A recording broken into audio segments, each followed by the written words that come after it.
Hello friends, in this video for class 10, we will study the first chapter of geography, that is resources and development.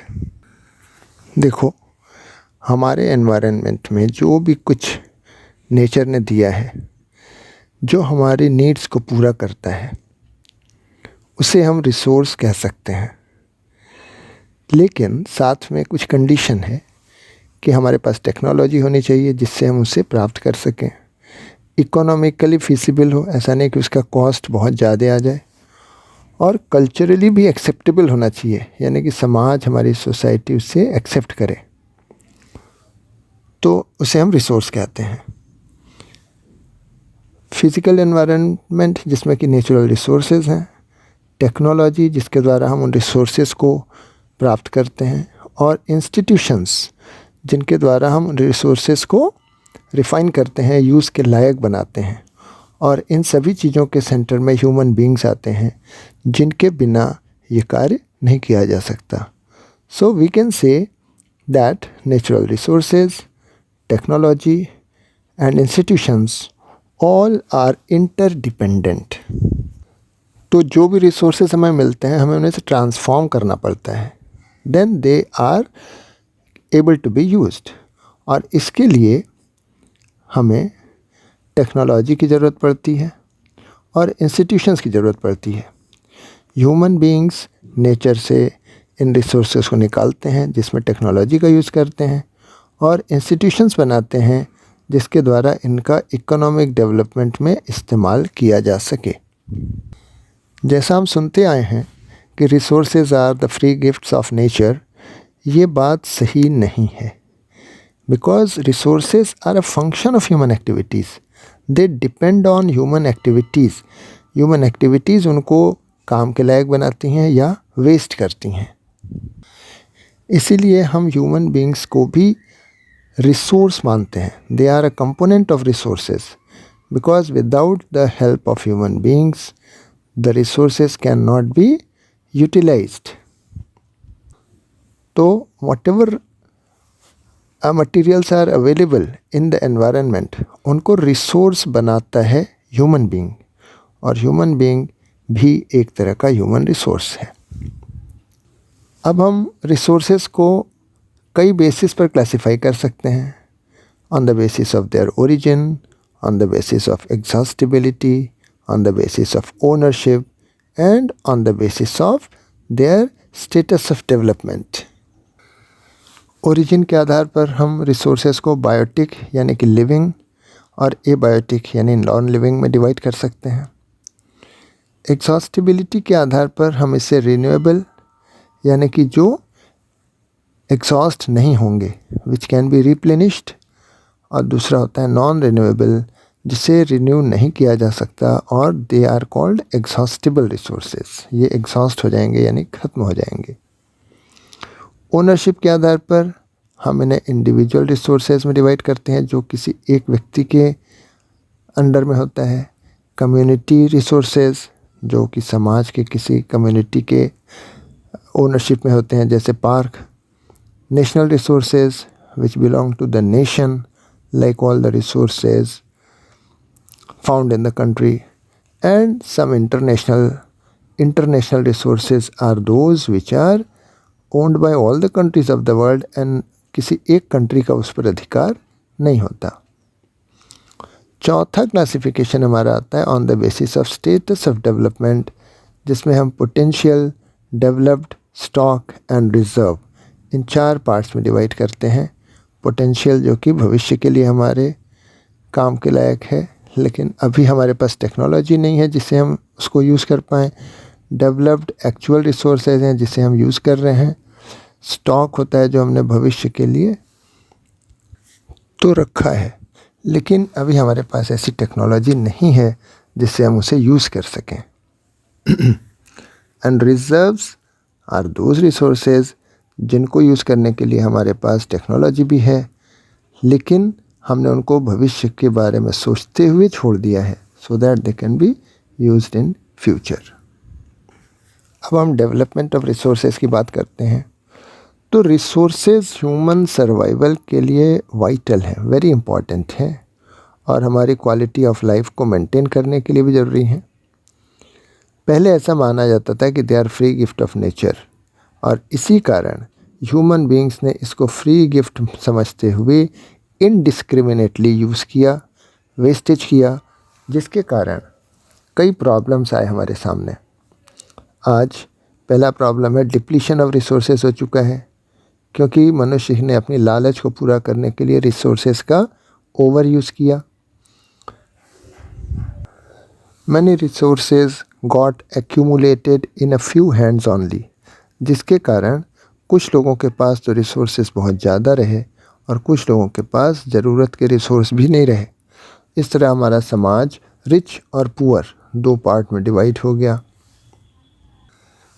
इसके अलावा resources का indiscriminate exploitation किया गया, जिसके कारण कई प्रॉब्लम्स आई हमारे सामने, जैसे ग्लोबल वार्मिंग, ओजोन लेयर का डिप्लीशन, इन्वायरमेंटल पॉल्यूशन, लैंड की क्वालिटी डिग्रेड होती चली गई।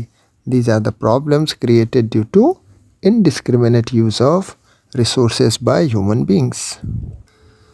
इसीलिए हमें आज ज़रूरत है एक इक्विटेबल डिस्ट्रीब्यूशन ऑफ रिसोर्सेज की, ताकि रिसोर्सेज सबको अवेलेबल हों, not only in a few hands. आज का जो प्रेजेंट ट्रेंड है जिसमें कि रिसोर्स डिप्लीट होते चले जा रहे हैं because few individuals and few rich countries of the world, इनके पास रिसोर्स बहुत ज़्यादा हैं and they are using the resources in a very very large quantity. अगर ये प्रोसेस कंटिन्यू होगा तो future of our planet earth will also become in danger. इसीलिए रिसोर्स प्लानिंग की ज़रूरत है। सस्टेनेबल एग्जिस्टेंस लाइफ के सभी forms, plants, animals, human beings, सभी के लिए आज रिसोर्स प्लानिंग की ज़रूरत है, ताकि रिसोर्सेज कुछ हैंड्स में लिमिटेड ना हो बल्कि इक्विटेबल डिस्ट्रीब्यूशन हो उनका। इसी के लिए हम सस्टेनेबल डेवलपमेंट की बात करते हैं, ताकि रिसोर्सेज का यूज़ इस तरह से हो ताकि उनका वेस्टेज ना हो और आने वाली पीढ़ियों के लिए फ्यूचर में भी रिसोर्सेज अवेलेबल हों। सस्टेनेबल डेवलपमेंट का मतलब ही है कि डेवलपमेंट इस तरह से होना चाहिए कि वो हमारे एनवायरनमेंट को कोई भी तरह का डैमेज ना करे, और प्रेजेंट में हम जो डेवलपमेंट कर रहे हैं उसके कारण फ्यूचर जनरेशन की नीड्स ख़त्म ना हो जाएं, उनकी नीड्स पूरा होने की संभावनाएं ख़त्म ना हो जाए। यानी कि resources should remain available for the future generations also. इन्हीं प्रॉब्लम्स को ध्यान में रखते हुए Rio de Janeiro earth summit was held in 1992। जून 1992 में 100 से ज़्यादा देशों के हेड्स ने ब्राज़ील में रियो डी जेनेरो में एक मीटिंग रखी। It was the first international earth summit, और इसमें एनवायरनमेंटल प्रॉब्लम्स को डिस्कस किया गया, सोशियो इकोनॉमिक डेवलपमेंट के बारे में बातें की गई, और ग्लोबल लेवल पर एनवायरनमेंट को प्रोटेक्ट किया जाए और डेवलपमेंट इस तरह से हो ताकि इसका नुकसान हमारे एनवायरनमेंट को न मिले। इस समिट में ग्लोबल फॉरेस्ट प्रिंसिपल्स के बारे में बताया गया और एजेंडा 21 को अडॉप्ट किया गया, जिसका पर्पस था sustainable development in the 21st century. और इसमें कहा गया कि development should be in such a way that environmental degradation ना हो और फ्यूचर जनरेशन्स के लिए कोई भी डेंजर ना आए, उनके लिए रिसोर्सेज अवेलेबल रहे। इस समिट में एजेंडा 21 को अडॉप्ट किया गया। इसमें वर्ल्ड लीडर्स ने साइन किया। United Nations conference on environment and development के अंतर्गत, जो कि रियो डी जेनेरो में किया गया, ब्राज़ील में।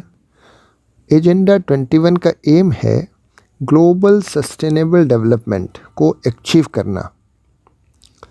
ये एक ऐसा एजेंडा है जिससे हम एनवायरनमेंटल डैमेज के ख़िलाफ़ लड़ाई लड़ेंगे, यानी उससे समाप्त करने की कोशिश करेंगे ग्लोबल लेवल पर, पॉवर्टी को एरेडिकेट किया जाएगा, डिसीज़ेस को कंट्रोल किया जाएगा और इसके लिए दुनिया के सभी देश ग्लोबल लेवल पर कोऑपरेट करेंगे कॉमन इंटरेस्ट पर, आपस की म्यूचुअल नीड्स पर और shared responsibilities. All the members will take responsibility for this.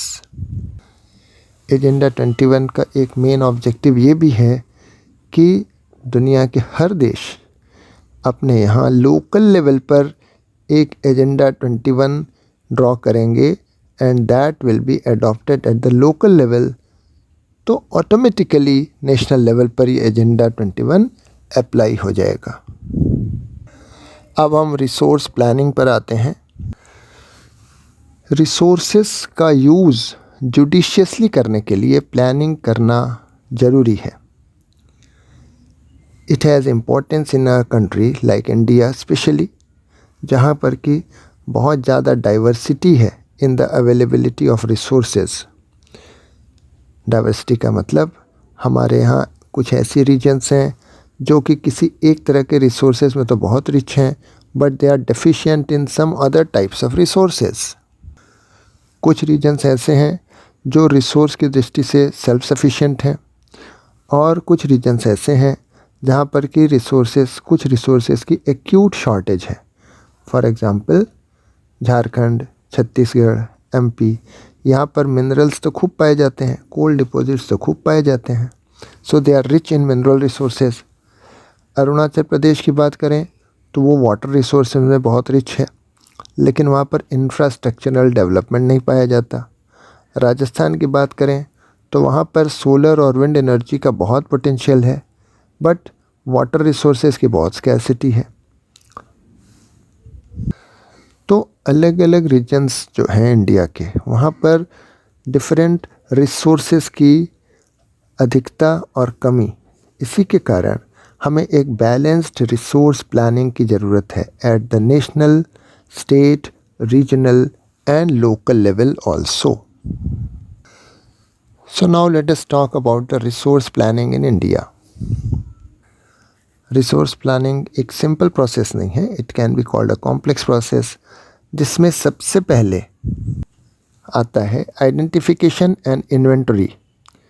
मतलब किसी भी एरिया की पहले सर्वेइंग की जाती है, फिर मैपिंग की जाती है, फिर वहाँ पर जो भी रिसोर्स मिलने की संभावना है उसकी क्वालिटी और क्वांटिटी के बारे में एस्टिमेट किया जाता है कि ये रिसोर्स कितना मिलेगा यहाँ पर और उसकी क्वालिटी कैसी होगी। फिर दूसरा स्टेप आता है, हमें एक प्लानिंग स्ट्रक्चर इवॉल्व करना होता है उस एरिया के लिए with appropriate technology, skill and institutional setup. इसके बाद प्लानिंग के थर्ड स्टेप में हम क्या करते हैं कि रिसोर्स डेवलपमेंट प्लान्स को मैच करते हैं with overall national development plans और कंपेयर करके उसको मैच किया जाता है और फिर हम देखते हैं कि यहाँ पर डेवलपमेंट करने का क्या रिज़ल्ट आएगा and how much it will help. आज़ादी के बाद हमने जब फर्स्ट 5 ईयर प्लान बनाया, तभी से हमने रिसोर्स प्लानिंग के गोल को अचीव करने का प्रयास किया है। ये बात सच है कि किसी भी रीजन के डेवलपमेंट के लिए रिसोर्स का अवेलेबल होना ज़रूरी है, वहाँ पर रिसोर्स अवेलेबल होना चाहिए, लेकिन केवल availability of resources he sufficient नहीं है। हमें डेवलपमेंट के लिए प्रॉपर टेक्नोलॉजी और इंस्टीट्यूशंस की भी ज़रूरत पड़ेगी। हमारे देश में ऐसे रीजन्स हैं which are very rich in resources, लेकिन ये इकोनॉमिकली बैकवर्ड रीजन्स में आते हैं because lack of proper technology and institutions. On the other hand, some regions are such which have a poor resource base, लेकिन फिर भी वो इकोनॉमिकली डेवलप्ड रीजन्स में आते हैं क्योंकि यहाँ पर प्रॉपर टेक्नोलॉजी और इंस्टीट्यूशंस के कारण रिसोर्सेज का डेवलपमेंट किया गया है। ये बात हम ग्लोबल लेवल पर भी देख सकते हैं। अफ्रीका जैसे देश अफ्रीकन और कॉन्टिनेंट में जितने देश हैं वहाँ पर हम देखते हैं कि बहुत सारे रिसोर्सेज पाए जाते हैं, but most of the countries of Africa are considered economically backward because of lack of technology and institutions. दूसरी ओर अगर हम जापान जैसे देश की बात करें, वहाँ पर एक छोटा सा देश है, मिनरल अवेलेबिलिटी बहुत कम है, लेकिन उन्होंने अपने टेक्नोलॉजी को इतना डेवलप किया है, इंस्टीट्यूशन सेटअप को इतना स्ट्रॉन्ग बनाया है कि they are considered among the developed countries. The same thing applies for our country also. अगर हम अपने देश की कॉलोनाइजेशन हिस्ट्री को उठा के देखें तो हमें पता चलेगा कि जिन देशों ने भी दूसरे देशों में जाके अपनी कॉलोनी बनाई, उनके लिए मेन अट्रैक्शन था फॉरेन इन्वेस्टर्स के लिए rich resources in these colonies. जिन कंट्रीज़ ने अपनी कॉलोनीज़ बनाई, उन्होंने अपने high level of technological development के कारण इन रिसोर्सेज को वो एक्सप्लॉइट कर पाए, जबकि हमारा देश उसको यूज़ खुद नहीं कर पाया। और इन कॉलोनाइजिंग कंट्रीज़ ने अपनी सुप्रीमेसी इस्टेब्लिश की कॉलोनीज़ में। तो हम देखते हैं कि resources can contribute in the development of any country when they also have appropriate technological development and institutional changes। तो रिसोर्सेज के साथ टेक्नोलॉजी और इंस्टीट्यूशन साथ चलेगा ऑल द टाइम। हमने अपने ब्रिटिश कॉलोनाइजेशन पीरियड में इन बातों को अच्छी तरह से एक्सपीरियंस किया है, इसीलिए हमारे देश में डेवलपमेंट की अगर बात करें और रिसोर्स डेवलपमेंट की खास करके बात करें तो it involves not only the availability of resources but also the technology, the quality of human resources and the historical experiences of the people. इन तीनों चीज़ों को भी हमें ध्यान में रखना पड़ेगा। कंजर्वेशन ऑफ रिसोर्सेज भी एक साथ इक्वली इम्पॉर्टेंट चीज़ है। रिसोर्सेज हम देखते हैं कि किसी भी देश के डेवलपमेंटल एक्टिविटीज़ के लिए बहुत ज़रूरी हैं, लेकिन इनका रैशनल यूज़ होना चाहिए। अगर इररेशनल कंजम्पशन होगा, ओवर यूटिलाइजेशन होगा, तो इससे सोशियो इकोनॉमिक प्रॉब्लम्स होंगे, इन्वायरमेंटल प्रॉब्लम्स होंगे। इन प्रॉब्लम्स को दूर करने के लिए रिसोर्स कंजर्वेशन बहुत ज़रूरी है एट वेरियस लेवल्स। और हमारे लीडर्स, हमारे थिंकर्स के लिए ये एक मेन कंसर्न रहा है। फॉर एग्ज़ाम्पल, गांधी जी ने कहा, there is enough for everybody's need and not for anybody's greed. उनके ये शब्द हमें बताते हैं कि उनके विचारों से ग्रीडी और selfish individuals and exploitative nature of modern technology, ये दोनों ही चीज़ें हमारे रिसोर्स डिप्लीशन का रूट कॉज हैं। ये एट द ग्लोबल लेवल है, क्योंकि सभी देशों में ये चीज़ हो रही है, केवल इंडिया में नहीं। He was against mass production and wanted to replace it with the production by the masses। क्योंकि गांधी जी जानते थे कि भारत की पॉपुलेशन ज़्यादा है, तो वो चाहते थे प्रोडक्शन बाय द मासेस हो, all the people should get work. और अगर हम मास प्रोडक्शन करेंगे तो मास प्रोडक्शन में most of the work will be mechanized और बहुत कम लोगों की उसमें मैनुअली ज़रूरत पड़ेगी, जिससे हमारा बहुत बड़ा सेक्टर अनएम्प्लॉयड रह जाएगा। तो गांधी जी की दो बातें यहाँ पर आती हैं, जो इन्होंने कहा कि resources are sufficient for our need, but अगर इंसान ग्रीडी हो जाए तो उसके लिए फिर कोई भी लिमिट नहीं है, उसकी लालच का कभी अंत नहीं होता। और दूसरे, he was in favour of production by the masses, और वो मास प्रोडक्शन का विरोध करते थे।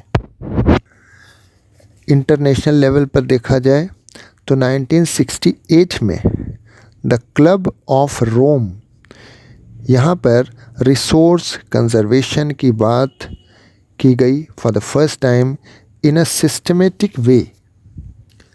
इसके बाद 1974 में स्कूमाचेर ने अपनी बुक स्मॉल इज़ ब्यूटीफुल में फिर गांधीयन फ़िलॉसफी को प्रेजेंट किया, लोगों के नॉलेज में लाया। इसके बाद 1987 में ब्रंटलैंड कमीशन ने अपनी रिपोर्ट में resource conservation at the global level के इम्पोर्टेंस को हाईलाइट किया। इस रिपोर्ट ने सस्टेनेबल डेवलपमेंट के कॉन्सेप्ट को पहली बार इंट्रोड्यूस किया और रिसोर्स कंजर्वेशन में सस्टेनेबल डेवलपमेंट के इम्पोर्टेंस को बताया, जिसे बाद में आवर कॉमन फ्यूचर नाम की बुक में पब्लिश किया गया, प्रिंट किया गया। इसके बाद 1992 में ब्राज़ील में रियो डी जेनेरो अर्थ समिट में एक और इसी टॉपिक पर सिग्निफिकेंट कंट्रीब्यूशन बनाए वाज मेड, जिसमें कि सस्टेनेबल डेवलपमेंट के इम्पोर्टेंस को और भी अच्छे से बताया गया और इसे ग्लोबल लेवल पर अप्लाई करने का प्रपोज़ किया गया।